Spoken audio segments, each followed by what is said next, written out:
Hello everyone, मेरा नाम है शिव और मैं स्वागत करता हूं आपके अपने चैनल इकोनॉमिक्स बाय शिव किशोर में। तो आज हम चालू करने वाले हैं राष्ट्रीय आय चैप्टर 4। ये राष्ट्रीय आय की माप है, यानी इसमें 3 विधियाँ हैं: मूल्य वृद्धि विधि, आय विधि और व्यय विधि। ये 3 तरह की इसमें विधियाँ इसके अंदर आने वाली हैं। तो हम पहली विधि पर थ्योरी बात कर लेते हैं। थ्योरी पर हम तीनों विधियों की थ्योरी भी बात कर लेते हैं और उसके बाद हम बात करेंगे न्यूमेरिकल्स पे। तो आइए देरी ना करते हुए स्टार्ट करते हैं। सबसे पहले मूल्य वृद्धि विधि किसे कहते हैं? आपको ये दिख रहा होगा क्वेश्चन इसके अंदर, ठीक है। तो हम इसकी परिभाषा देख लेते हैं।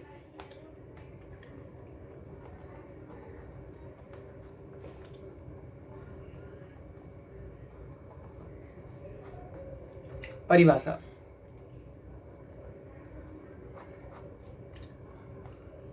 एक देश की घरेलू सीमा के अंदर प्रत्येक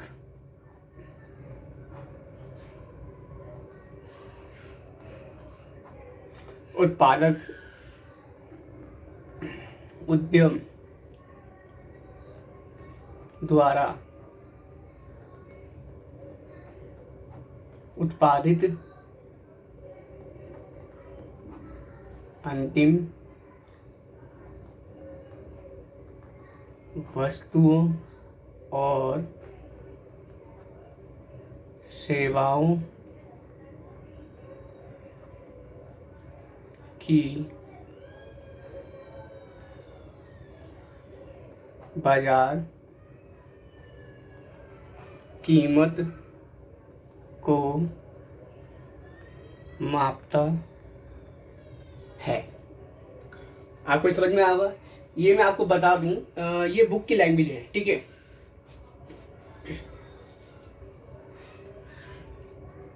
ये हमारी बुक की परिभाषा है। इसका मतलब देखिए, यानी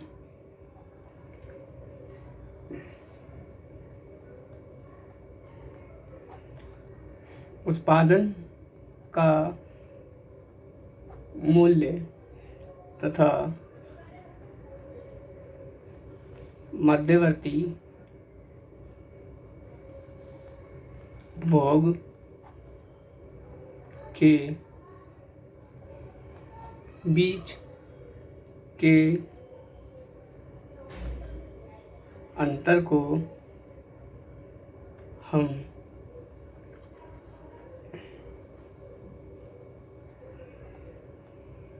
मूल्य वृद्धि कहेंगे, ठीक है। अब ये समझ में आने वाली बात है कि उत्पादन का मूल्य तथा मध्यवर्ती उपभोग के बीच के अंतर को हम कहेंगे। अभी उत्पादन का मूल्य क्या होता है और मध्यवर्ती उपभोग क्या होता है, इन दो चीज़ों पे हम बात कर लेते हैं, ठीक है। तो सबसे पहले हम करते हैं उदाहरण, इस वाली परिभाषा का उदाहरण, फिर हम बात करेंगे इसमें उत्पादन का मूल्य और मध्यवर्ती उपभोग के बारे में, ठीक है।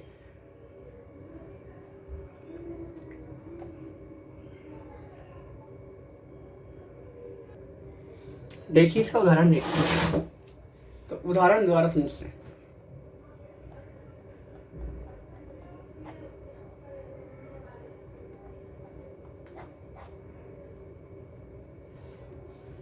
मान लीजिए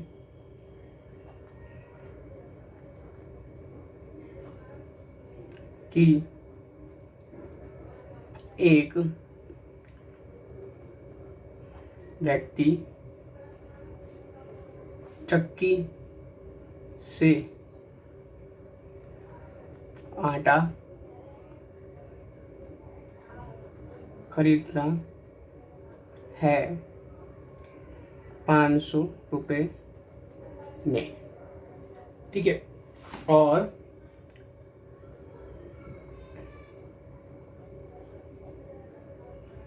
उसमें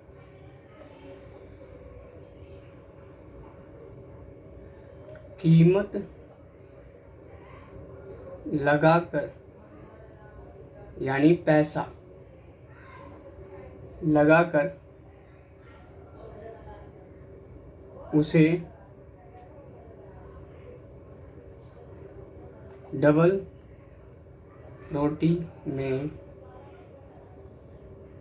बदल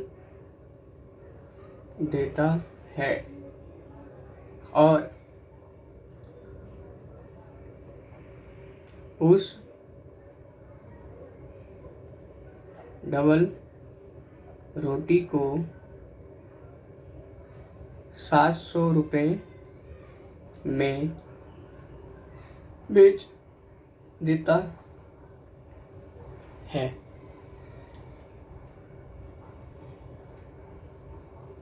ये था हमारा एग्जाम्पल। अब इसमें बात कर लेते हैं कि उत्पादन का मूल्य इसके अंदर क्या है और इसके अंदर क्या है, मध्यवर्ती भोग होता क्या है और दोनों का अंतर से क्या फायदा है और क्या मिलता है मूल्यवर्ती विधि में। ठीक है, तो आइए हम बात करते हैं। सबसे पहले हम पेज पलट लेते हैं इसके बारे में। तो आइए हम बात करते हैं एग्जाम्पल के ऊपर। सबसे पहले नोट नंबर फर्स्ट, ये आपको दिख रहा है नोट नंबर फर्स्ट। ठीक है, तो देखिए इसमें क्या है, जब हमने पहले एग्जाम्पल किया था उसके अंदर तो हमें दिखा दिया था कि मान लीजिए कि एक व्यक्ति चक्की से आटा खरीदता है 500 रुपये में और उस आटे को डबल रोटी में कन्वर्ट करके 700 रुपये में बेच देता है। ठीक है, तो इसमें क्या करता है, नोट नंबर फर्स्ट, जब आदमी ने आटा खरीदा तो वो एक मध्यवर्ती वस्तु है।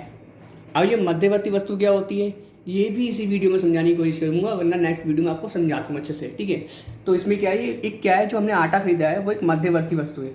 अब मध्यवर्ती वस्तु कितने प्रकार की, क्या होती है, कैसी होती है, इसके बारे में हम बाद में बात करेंगे।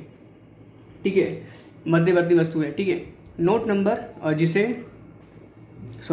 हम क्या कहते हैं, जिसे हम मध्यवर्ती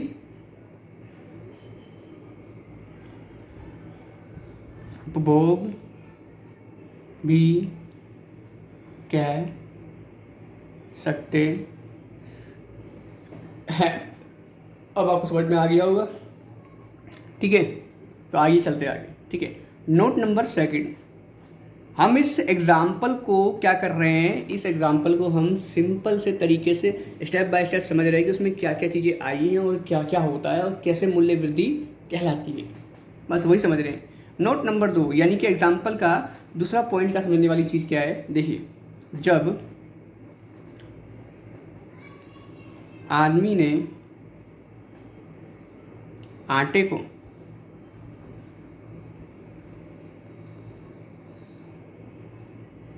बदलकर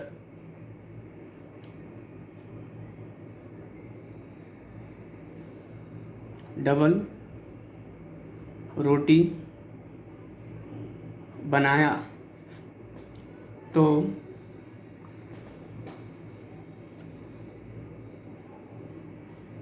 वह डबल रोटी 700 रुपये में बेची गई।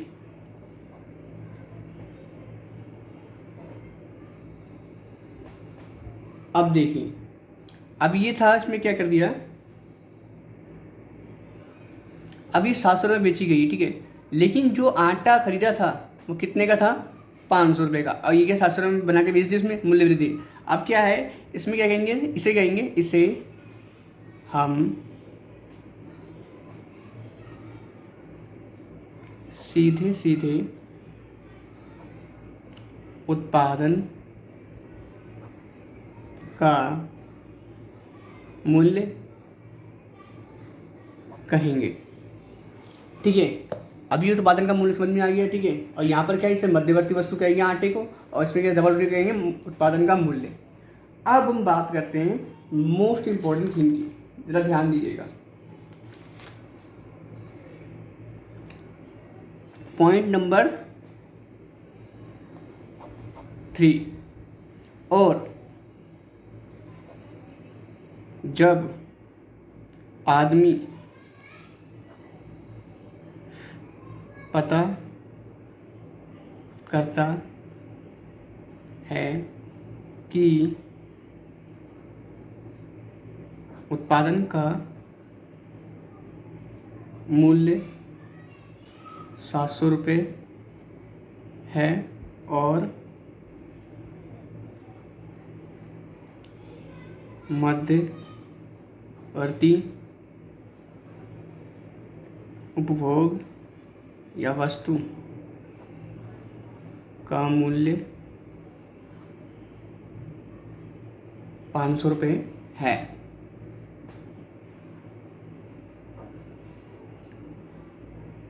तो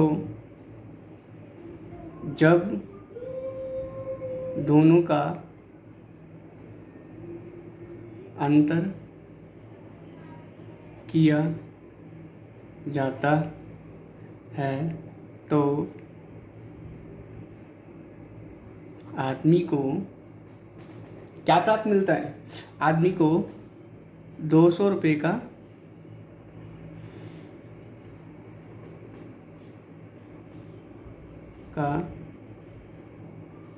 अंतर मिलता है। ठीक है, अभी 200 रुपये का अंतर है और इस 200 रुपये को हम मूल्य वृद्धि या जीवी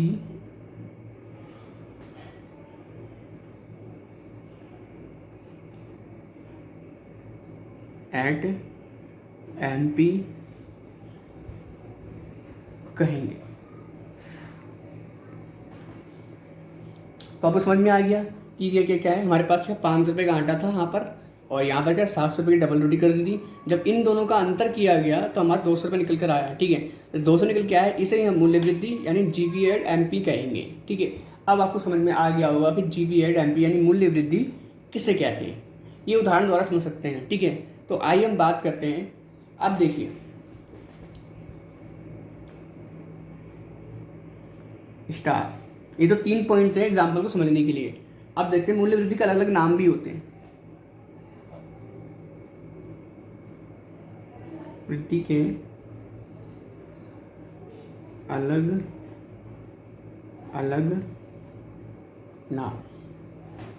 पहला नाम क्या है? उत्पादन विधि। दूसरा क्या है? माल सूची विधि। तीसरा क्या है? शुद्ध उत्पाद विधि।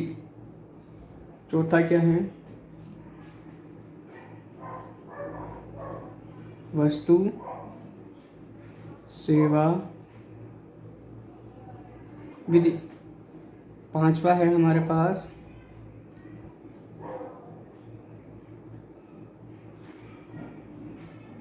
औद्योगिक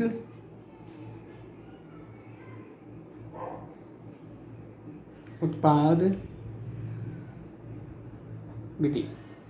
ये हमारे पास क्या है? 5 नाम है। ठीक है, छठा नाम ये मूल्य वृद्धि कहलाती है। ठीक है, और इसके अलावा हमारे पास 5 नाम है। कभी कभार नॉमेडिकल्स में ये पूछा जाता है कि आपको माल सूची विधि द्वारा इस क्वेश्चन को हल कीजिए, तो आपको यह ध्यान रखना होगा, मोस्ट इंपॉर्टेंट थिंग है। ठीक है, आइए हम आगे थोड़ा बात कर लेते हैं।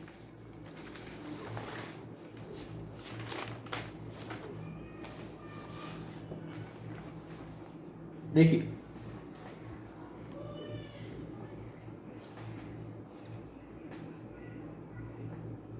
ध्यान देने वाली बात, देखिए पहला क्या होता है?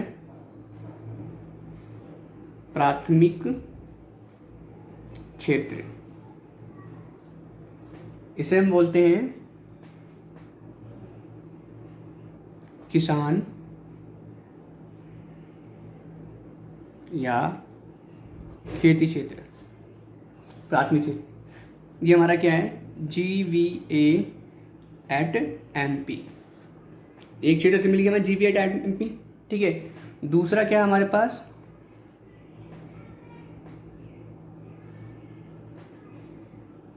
द्वितीयक क्षेत्र, ठीक है। इसमें क्या क्या आता है, इसमें आता है उद्योग, इसे हम बोलते हैं फैक्ट्री, ठीक है। तो इसको ही बोलते हैं GVA@MP। इस क्षेत्र से भी GVA@MP में मिल जाता है, ठीक है। तीसरा है हमारे पास तृतीयक क्षेत्र, जिसको हम बोलते हैं सेवा, जैसे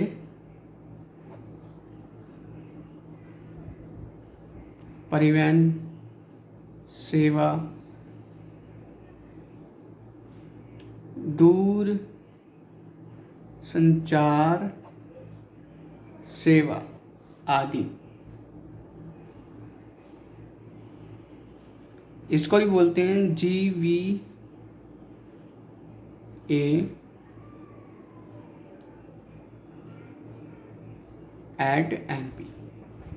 ठीक है।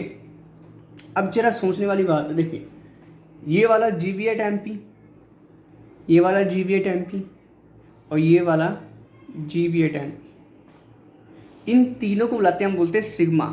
अब सिग्मा का मतलब पता होगा, इसको बोलते हैं हम टोटल। तीनों का GVA@MP हो गया, ठीक है। ये किसके बराबर होगा, ये होता है GDP@MP के। ये बात समझ में आई आपको, क्या है हमारे पास, क्या है, GVA@MP के GDP के बराबर होता है। अब GDP की हम बात करें इस वाले की, इसको हम करते हैं ब्रैकेट, इसको भी करते हैं ब्रैकेट। इस वाले को देखते हैं, इसमें क्या आता है, इसको हम बोलते हैं सकल घरेलू उत्पाद, बाजार कीमत पर। ये आपको समझ में आया, यानी प्राथमिक क्षेत्र, द्वितीयक क्षेत्र और तृतीय क्षेत्र, तीनों क्षेत्रों को मिलाकर सिग्मा GVA@MP बनता है GDP@MP। तब जाके हमें राष्ट्रीय आय का, इसे बोलते हैं हम घरेलू आय, कह सकते हैं घरेलू आय बोलते हैं प्रॉपरली। एक सीमा के अंदर होती है, ठीक है, ये भी सीमा के अंदर होती है, टोटल होता है, इन दोनों को बराबर होता है, और इन दोनों की वजह से ही हमें क्या प्राप्त मिलता है, राष्ट्रीय आय, ठीक है। आइए थोड़ा आगे चलते हैं। ये तो था हमारा एक क्वेश्चन, ठीक है। तो मूल्य वृद्धि इसे ही बोलते हैं। और अगर हम बात करें GVA@MP, तो ये मूल्य वृद्धि द्वारा हम कर रहे हैं। इसी प्रकार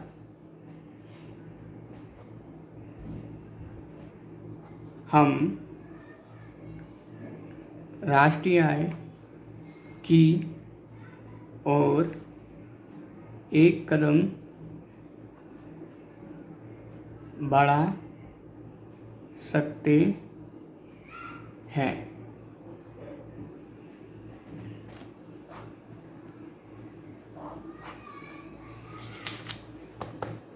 तो यहाँ पर ये हमारा क्वेश्चन खत्म होता है। मैं यहाँ से विदा लेता हूँ और मिलता हूँ अगले क्वेश्चन के लिए। अब तक के लिए धन्यवाद।